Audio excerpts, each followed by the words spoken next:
May 7 makapangyarihang espiritual na sandata na ibinigay na sa iyo ng Diyos, pero maraming tao ang hindi kailanman ginagamit ang mga ito, at yan mismo ang gusto ng kaaway. Umaasa siyang hindi mo kailanman madidiskubre kung gaano kalaki ang kapangyarihang nasa iyong mga kamay. Kaya magpakatotoo tayo sandali. Nasa gitna ka ng isang digmaan. Hindi ito tungkol sa politika o pisikal na laban. Ito ay isang espiritual na labanan. Isa itong pakikibaka para sa iyong kaluluwa, sa mga mahal mo sa buhay, sa iyong kaisipan, sa iyong tawag at sa iyong kinabukasan. Hindi mahalaga kung naniniwala ka man o hindi. Hindi rin mahalaga kung nararamdaman mo man ito o hindi. Kahit alam mo o hindi mo alam, sinimulan na ng kaaway ang kanyang pag-atake. Ang totoong tanong ay, lumalaban ka ba? Napakaraming mananampalataya ang nabubuhay na parang payapa ang lahat, kahit ang totoo, nasa gitna na sila ng digmaan. Baka iniisip mong normal lang ang depresyon. Baka inaakalang natural lang ang tukso. Baka iniisip mong ang takot, pagkabalisa at pagkalito ay normal lang sa buhay. Pero hindi iyon ang buong katotohanan. Ang mga ito ay sinadyang espiritual na atake. Ipinadala upang ilihis ka sa layunin mo at sirain ang iyong kinabukasan.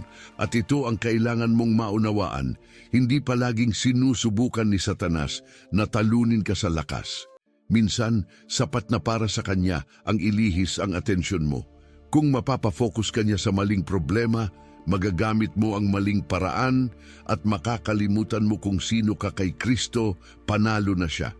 Pero narito ako para ipaalala sa iyo, hindi ka iniwang walang depensa ng Diyos. Hindi ka mahina. Hindi ka pinapaglaban ng Diyos nang walang paghahanda. Binigyan ka niya ng espiritual na sandata, totoo at makapangyarihang mga kasangkapan. Hindi lang ito simbolo o talinghaga. Mga tunay itong gamit na kayang wasakin ang mga kuta ng kasamaan, sirain ang tanikala at palayasin ang kadiliman. Matagal ka nang nananalangin para sa tagumpay. Paulit-ulit kang humihingi ng tulong. Pero ngayon, oras na para gamitin mo kung ano ang nasa kamay mo. Panahon na para lumaban. Hayaan mong ipakita ko sa iyo ang 7 sandatang ito, isa-isa. Dahil kapag natutunan mong gamitin ang mga ito, mabibigla ang kaharian ng kadiliman.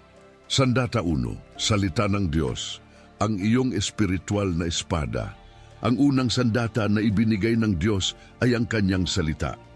Pero hindi ko tinutukoy yung mga talatang nakikita sa mug o yung dinaanan mo lang sa pag-scroll sa telepono mo sa umaga. Ang tinutukoy ko ay ang buhay, humihinga at matalim na salita ng Diyos na lumalaban sa espiritual na mundo. Sabi sa Hebreo 4:12, ang salita ng Diyos ay buhay, aktibo at mas matalim pa sa alinmang espadang may 2 talim. Hindi ito simpleng patalinghaga, ito ay espiritual na katotohanan. Ang salita ng Diyos ay hindi lang totoo. Ito ay makapangyarihan.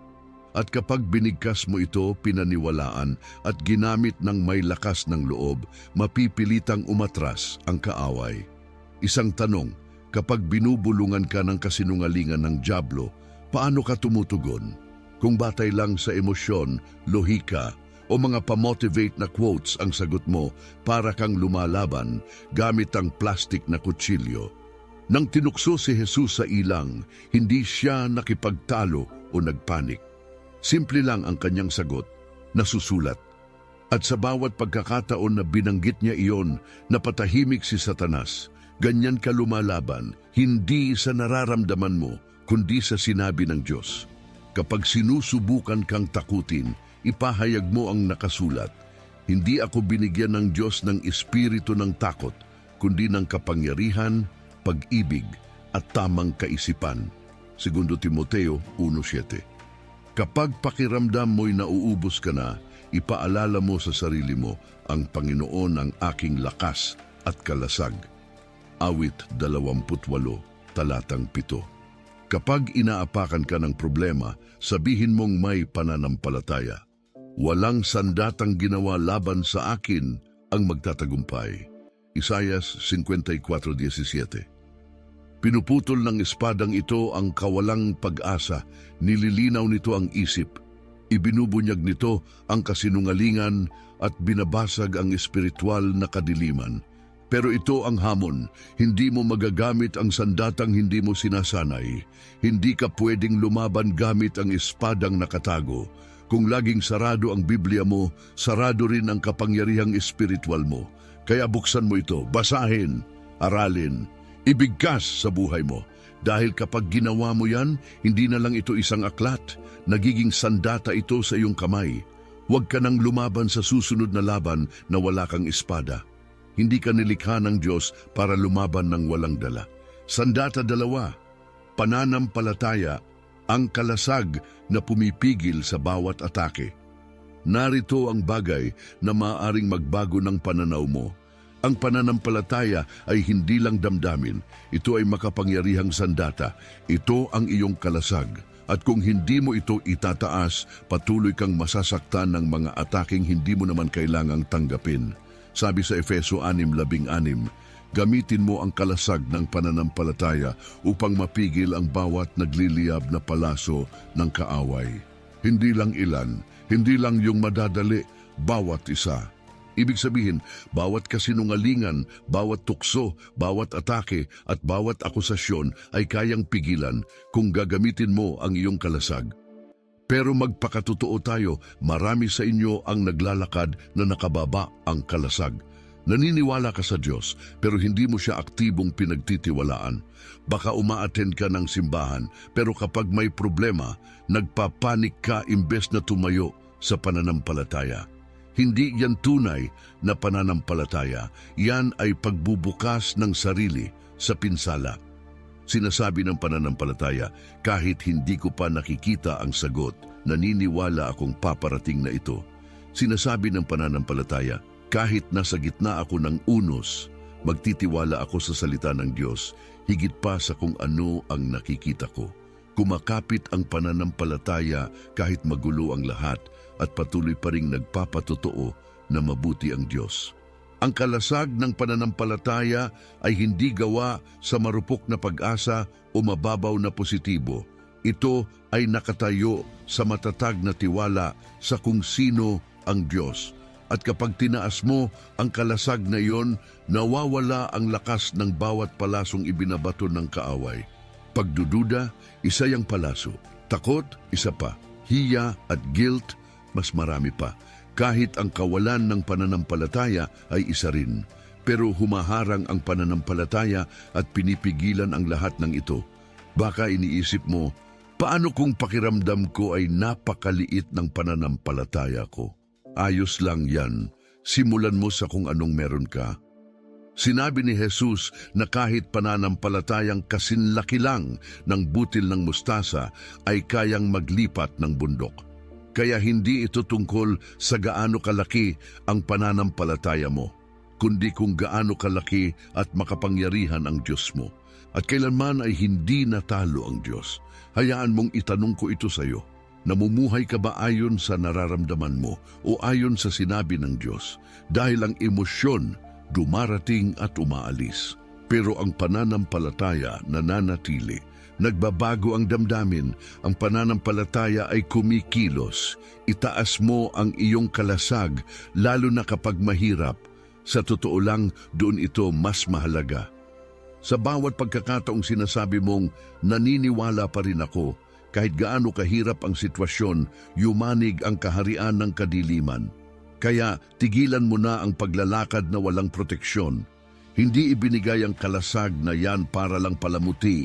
Ginawa ito para gamitin. Hawakan mo ito, itaas mo ito. At hayaang bawat nagliliyab na palaso mula sa impyerno ay mabangga sa matibay mong tiwala sa Diyos na kailanman ay hindi nabigo at kailanman ay hindi mabibigo. Sandata 3, panalangin, ang iyong makadiyos na airstrike. Ang panalangin ay hindi lang gawain bago matulog o magdasal bago kumain. Hindi ito isang checklist para maramdaman mong espiritual ka. Ang panalangin ay kasangkapan sa labanan. Isa itong makapangyarihang hakbang. Sa pamamagitan ng panalangin, tumatawag ka ng tulong mula sa langit kapag napapalibutan ka na ng kaaway. Sabi sa Santiago 5:16, ang panalangin ng taong matuwid ay makapangyarihan at may resulta. Gusto mo ng tunay na lakas? Manalangin ka. Gusto mong may magbago? Manalangin ka. Gusto mong mabasag ang mga tanikala at bumagsak ang mga kuta ng kasamaan? Tigilan ang pag-scroll, simulan mong manalangin. Ito ang totoo, hindi iniinda ng kaaway kung gaano ka katalino o kagaling. Wala siyang pakialam sa dami ng followers mo. Hindi siya natatakot sa kung gaano karami ang alam mo tungkol sa Biblia, pero natatakot siya kapag nagsimula kang manalangin. Dahil ang panalangin ay humihila sa iyo palabas sa limitasyon ng pagiging tao at dinadala ka sa kapangyarihan ng Diyos. Hindi ka lang basta nagsasalita sa hangin, nakikipag-usap ka mismo sa pinuno ng hukbo ng langit. Tumatawag ka ng mga anghel para lumaban para sa iyo. Binabago mo ang espiritual na kalagayan. Binabasag mo ang mga pattern na paulit-ulit sa loob ng henerasyon. Binubuksan mo ang mga pintuan ng langit. Yayanigin mo ang hindi nakikitang mundo. At kalaunan, makikita mo rin ang epekto nito sa tunay na buhay. At alam yan ng dyablo. Kaya nga pilit kanyang inaabala, pinapagod ka. Ginagawang sobrang busy o sobrang pagod para magdasal. Dahil ang panalangin ang nagdadala ng langit mismo sa sitwasyon mo. Isipin mo, hindi lang nangangaral o nagpapagaling si Jesus. Nananalangin siya. Bago niya piliin ang kanyang mga alagad, nanalangin siya. Bago siya pumunta sa krus, nanalangin siya. At nang inuusig ang mga unang mananampalataya, hindi sila nagkawatak-watak. Nagsama-sama sila at nanalangin. At nayanig ng kapangyarihan ng Diyos ang lugar na kinaroroonan nila. Ang panalangin ang paraan mo ng pakikipaglaban kapag hindi mo na alam ang sasabihin. Ito ang liwanag kapag madilim ang paligid. Ito ang koneksyon mo sa tanging pinanggagalingan ng kapangyarihang kailan may hindi nauubos. Pero ito ang tanong, nagdarasal ka lang ba kapag desperado ka na? O natutunan mo na bang gawing bahagi ng araw-araw ang panalangin at hindi lang huling option? Dahil kapag hindi mo na tinitingnan ang panalangin bilang pang-backup kundi bilang unang hakbang, doon magsisimulang gumalaw ang lahat. Huwag mong hintayin ang emergency. Manalangin ka hanggang sa mawala ng kapangyarihan ng emergency. Binigyan ka ng direktang access sa langit. Huwag mong sayangin ito. Nakikinig ang langit. Ang tanong, nagsasalita ka ba? Handa nang gamitin ang sandatang ito. Huwag mo lang itong ilagay sa safety. Sandata 4, ang pangalan ni Jesus, ang pangalang yumanig sa impyerno. Narito ang isang bagay na ayaw malaman ng kaaway na lubusan mong maunawaan. Ang pinakamakapangyarihang pangalan sa buong sansinukob ay ipinagkaloob sa iyo. Hindi para lang hangaan, hindi para isabit sa leeg, kundi para bigkasin at gamitin ng may tapang. Sabi sa Filipos 2:10 na sa pangalan ni Jesus, luluhod ang bawat tuhod sa langit, sa lupa at sa ilalim ng lupa. Ibig sabihin, kapag binanggit mo ang pangalan ni Jesus na may pananampalataya, nanginginig ang mga demonyo, tumatakas ang kadiliman, napuputol ang tanikala, at yayanig ang impyerno. Pero ito ang problema, masyadong maraming tao ang turing sa pangalan niya ay parang pang-closing lang sa panalangin. Parang simpleng, in Jesus' name, Amen. Hindi nila alam na hawak nila ang isang espiritual na sandata na mas makapangyarihan kaysa anuman sa kamay ng kaaway. Ang pangalan ni Jesus ay hindi pampaswerte. Hindi ito mahiwagang kataga. Isa itong legal na autoridad. Kapag binigkas mo ito ng may pananampalataya, dala nito ang buong kapangyarihan ng langit. Mismo si Jesus ang nagsabi sa Juan 14:13, anuman ang hilingin ninyo sa aking pangalan, gagawin ko. Hindi lang ito magandang pakinggan, ito ay isang matibay na pangako. Ang pangalan ni Jesus ang nagbibigay sa iyo ng direktang access sa trono ng Diyos, autoridad laban sa kadiliman at tiyak na tagumpay sa espiritual na laban. Kaya bakit minsan ay binabanggit natin ito na parang wala itong kapangyarihan? Hindi mo kailangang sigawan, pero dapat mong banggitin ito ng may tapang. Dahil kapag sinabi mong, Jesus, hindi ka lang basta nagsasabi ng salita, hinihila mo ang isang espiritual na sandata. Hayaan mong itanong ko ito, kapag sinusubukan kang lamunin ng takot, tinatawag mo ba ang kaisa-isang pangalan na kayang palayasin ito? Kapag ginugulo ng bangungot ang iyong pagtulog, binibigkas mo ba ang pangalang ginugulantang ang mga demonyo? Kapag may sakit ang anak mo, isinisigaw mo ba ang pangalan na nagdadala ng kagalingan? Pakinggan mo ako ng malinaw, hindi iniinda ng impyerno kung gaano ka kadalas magsimba. Hindi ito nanginginig sa bio mo sa social media na puno ng mga talatang mula sa Biblia. Pero hindi nito kayang tiisin kapag ang isang mananampalatayang puspos ng espiritu na nilinis ng dugo ay bumuka ang bibig at binigkas ang pangalan ni Jesus nang may autoridad sa isang sitwasyon. Dahil kapag binigkas ang pangalang iyon ng may pananampalataya, tumutugon ang langit at natatahimik ang impyerno. Huwag mong hayaang manatili sa labi mo ang pangalan ni Jesus. Hayaan mong manggaling ito mula sa pinakaloob mo. Taglay ang lakas at katiyakan. Hindi mo kailangan ng 10 hakbang para sa espiritual na labanan.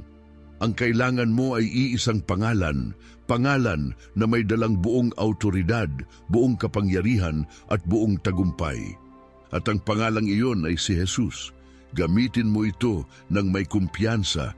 Banggitin mo ito na parang alam mong karapatan mo ito dahil totoo nga. Sandata 5, ang dugo ni Jesus, patunay na tagumpay ay nasa iyo na. Ang susunod na sandata ay hindi lang makapangyarihan, ito ay walang hanggan. Hindi ito nakabatay sa performance mo, sa nararamdaman mo, o kung gaano kaganda ang linggo mo.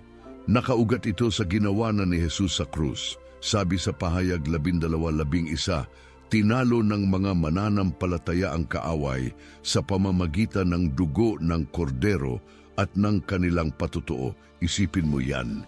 Hindi sinabi na nanalo tayo sa pamamagitan ng pagsisikap o damdamin, kundi sa pamamagitan ng dugo. Nang ibinuhos ni Jesus ang kanyang dugo, hindi lang iyon para sa kapatawaran, iyon ang tatak ng tagumpay mo. Ang dugo ni Jesus ang patunay mo. Para itong resibong may tatak ng pagkatalo ng impyerno.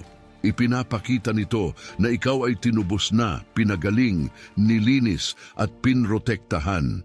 Kaya kapag sinubukang ipaalala ng kaaway ang nakaraan mo, ipahiya ka o ibalik ka sa dati mong pagkatao, huwag mong sayangin ang oras sa pakikipagtalo. Ituro mo lang ang dugo.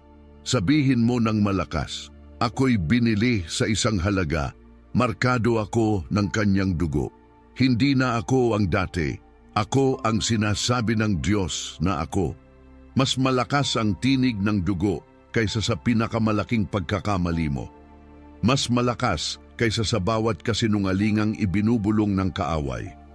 Mas malakas kaysa guilt, kabiguan at pagsisisi. Pero huwag mo lang paniwalaan ang kapangyarihan ng dugo, gamitin mo ito, ipanalangin mo ito, takpan mo ang tahanan mo nito. Sabihin mo ito sa anak mo, sa kaisipan mo, sa relasyon mo, sa pagsasama niyong mag-asawa, sa bawat lugar na gustong pasukin ng kaaway. Tulad ng mga Israelita na minarkahan ang mga pintuan nila ng dugo ng kordero at nilampasan sila ng maninira. Ngayon, may mas dakila kang taglay, ang dugo ng kordero ng Diyos. At kapag ipinahayag mo ito ng may pananampalataya, hindi kayang hawakan ng kaaway ang anumang may tatak niya. Magpakatotoo tayo, may ilan sa atin na patuloy na ipinaglalaban ang mga tagumpay na matagal nang napanalunan ni Jesus. Humihingi ka ng kalayaang binili na para sa iyo. Dala-dala mo pa ang hiya, gayong nilinis ka na ng dugo. Kaya simulan mo na ang pagpapahayag. Tumindig ka rito, takpan mo ang bawat bahagi ng buhay mo nito, dahil kapag naroroon ang dugo, nawawalan ng kapangyarihan ang kaaway. Hindi lang ito tungkol sa proteksyon, isa itong deklarasyon, isang matapang na pahayag, kay Jesus ako at tapos na ang labanan, panalo na. Sandata 6. Pagsunod ang hindi inaasahang sandata ng kaaway. Kung gusto mo talagang guluhin at sirain ang plano ng kaaway, sumunod ka sa Diyos.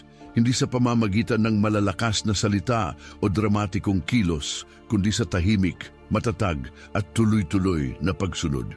Dahil siguraduhin mo ang pagsunod ay isang sandata, isa ito sa pinakahindi pinapansin at hindi nauunawa ang kasangkapan sa iyong espiritual na arsenal. Sabi sa 2 Korinto 10.6, handa tayong gibain ang bawat pagsuway kapag ang sarili nating pagsunod ay naisaayos na. Ibig sabihin, ang pagsunod mo ang nag-a-activate ng espiritual na autoridad. Ang totoo, maraming tao ang gustong maranasan ang kapangyarihan ng Diyos pero ayaw mamuhay ayon sa kanyang paraan. Gusto nila ng himala pero ayaw ng pagsunod.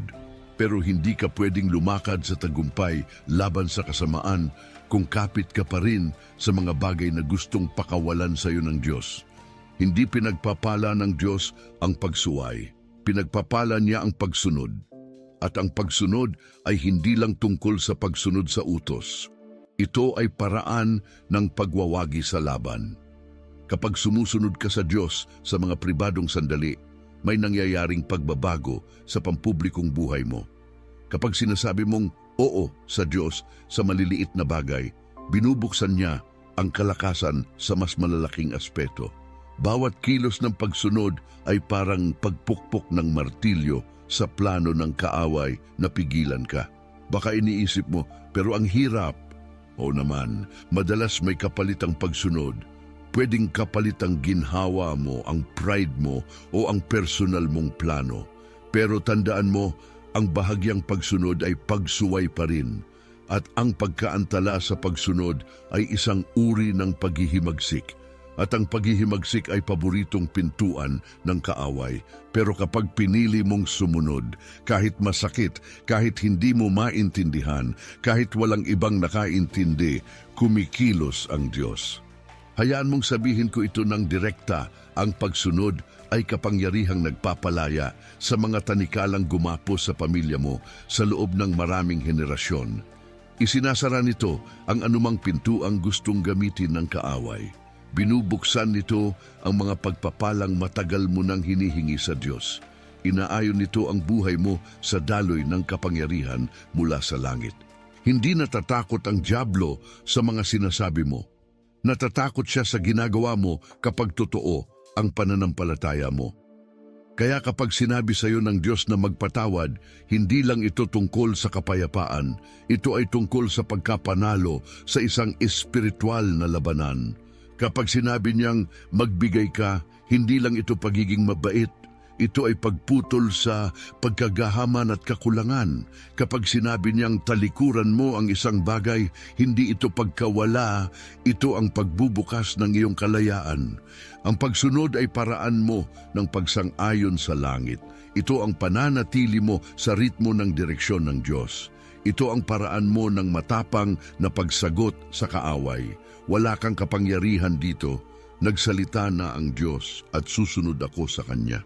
Ang pinakamatitibay sa kaharian ng Diyos ay hindi laging ang malalakas ang boses. Sila ang tahimik pero matatag na nagsasabing, "Oo, Panginoon," at ginagawa ito. Gusto mo ba ng tagumpay? Sumunod ka sa Kanya. Gusto mo ba ng lakas na espiritual? Lumakad ka sa pagsunod. Kung gusto mong manalo sa labanang ito, simulan mong gawin ang sinabi niya na, Sandata 7, papuri, ang tunog na yumanig sa pundasyon. Ang papuri ay hindi lang para gumaan ang pakiramdam mo. Hindi ito simpleng tugtugin sa likod o pampainit bago ang mensahe. Ang papuri ay isang sandata, makapangyarihan, yumanig sa espiritual na labanan at sumisira sa kadiliman. Kung nauunawaan mo lang kung anong ginagawa ng papuri sa hindi nakikitang mundo, hinding-hindi mo ito pipigilan. Sa 2 Kronika 20, binabanggit si Haring Jehoshaphat. Napalibutan ng mga kaaway ang Israel, lubos na mas marami sila, pero imbes na mandirigma ang ipadala, mga sumasamba ang isinugo, mga taong umaawit at nagpupuri sa Diyos. At habang itinataas nila ang kanilang tinig sa papuri, kumilos ang Diyos. Nagkagulo ang mga kaaway at sila-sila ang naglabanan. Nanalo sila sa labanan, hindi sa pamamagitan ng armas, kundi sa pamamagitan ng pagsamba. Ang kwentong iyon ay hindi lang maganda, ito'y makahula.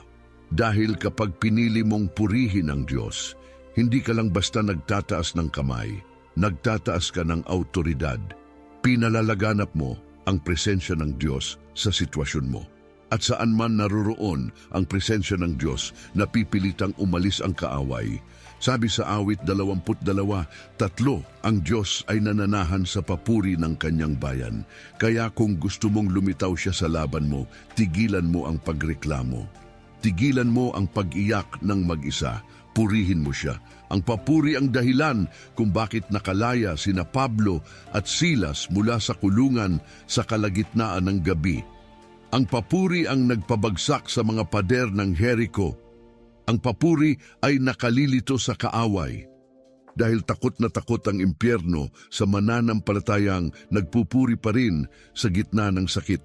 Kahit sino kayang magdiwang pagkatapos ng tagumpay, pero kapag nagpuri ka bago mo pa makita ang sagot, doon ito nagiging espiritual na labanan.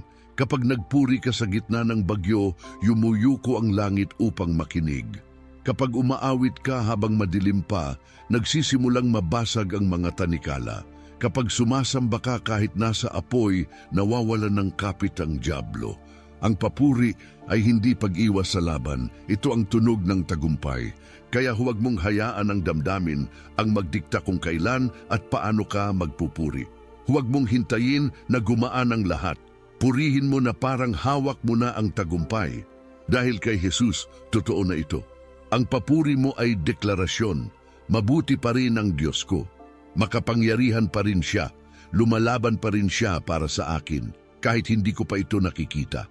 Kapag nagpupuri ka, kumikilos ang mga anghel, nagbabago ang atmosfera, dumarating ang kapayapaan, at nagsisimulang kumilos ang Diyos para sa iyo.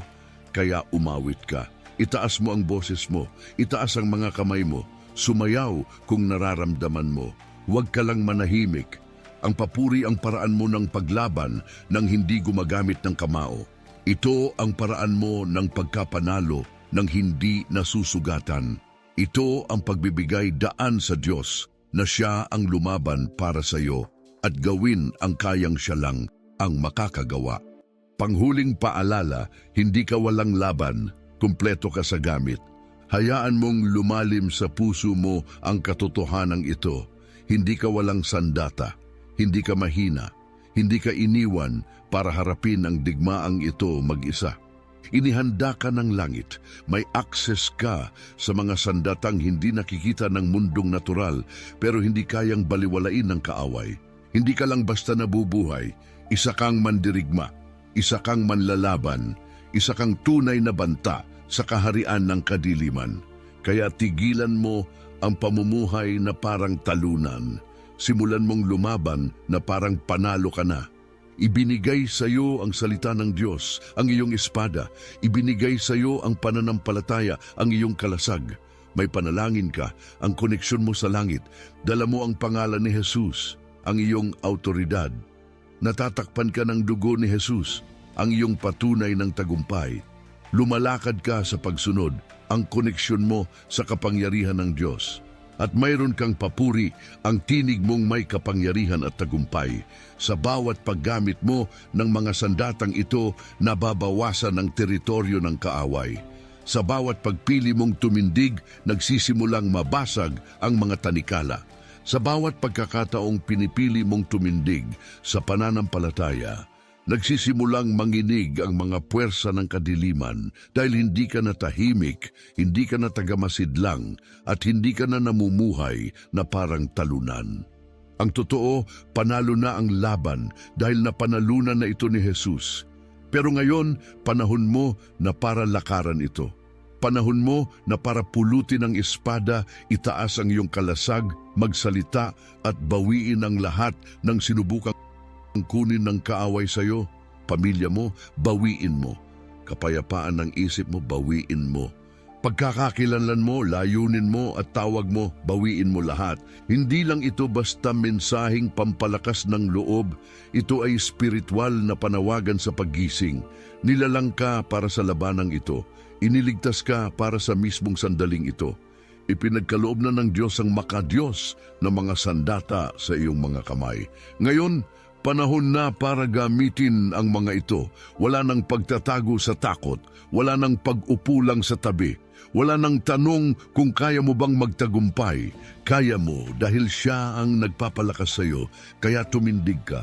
Hawakan mo ang iyong mga sandata, itaas mo ang iyong ulo.